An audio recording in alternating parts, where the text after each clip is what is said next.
Kumusta mga katropang basketball? Golden State Warriors at LA Lakers nakatakdang buksan ng 2022-23 season para sa isang opening night. Ang kanilang laban ay gaganapin sa Oracle Arena, home court ng GSW. Ito na ang ikalawang taon na ang Warriors at LA Lakers ang magbubukas ng regular season. Matatandaan na noong nakarang season ay host ang LA Lakers sa kanilang Crypto.com Arena o ang dating Staples Center, na kung saan sa kanilang laban ay panalo ang Warriors sa score na 121-114. Pinangunahan ni Stephen Curry ang Golden State na nakapagtala ng 21 points at 10 assists, habang sa LA Lakers naman ay si LeBron James na nakapagtala ng 34 points, 11 rebounds at 5 assists, katulong si Anthony Davis na nakagawa ng 33 points at 11 rebounds.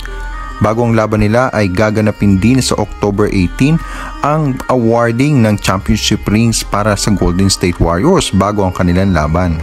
Samantala, Jordan Poole target ng Orlando Magic sa susunod na season sakaling pumasok na ito sa free agency bilang restricted free agent.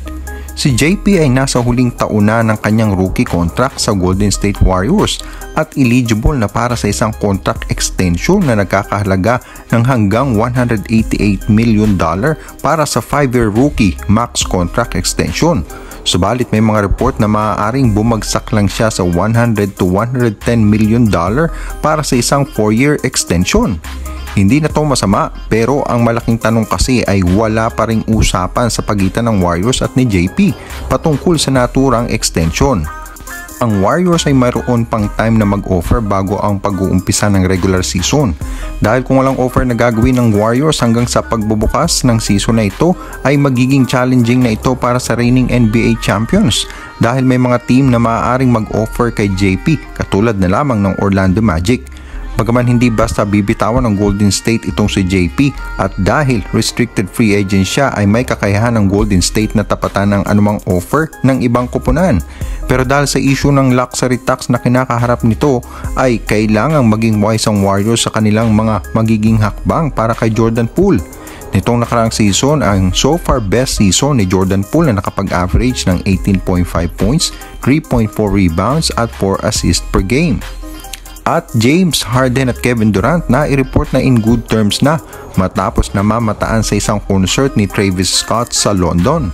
Nagkaroon ng mitsa ang pagkakaibigan ng dalawang superstar na ito matapos ang napabalitang Cold War na nabubuo sa pagitan nila at ang pagiging skeptical nitong si KD sa injury ni James Harden noong ito ay nasa Brooklyn Nets pa. Ang lahat nga ay nagresulta sa pagka-trade ni Harden sa Sixers, pero ang hidwaan ng dalawa ay tila ba lumamig nang mamataan nga na magkasama ito sa naturang concert. At sa mga balitang nalilink itong si KD sa Sixers sa usapang trade ay hindi maialis sa mga haka-haka na baka may nagaganap ng pag-uusap sa pagitan nila, lalo pat nagbigay na nga ng ultimatum itong si KD sa Brooklyn Nets. Para sa mga katropa natin dyan na bago pa lang sa ating channel, please don't forget to like and subscribe at mag-comment sa inyong mga masasabi. Maraming salamat po.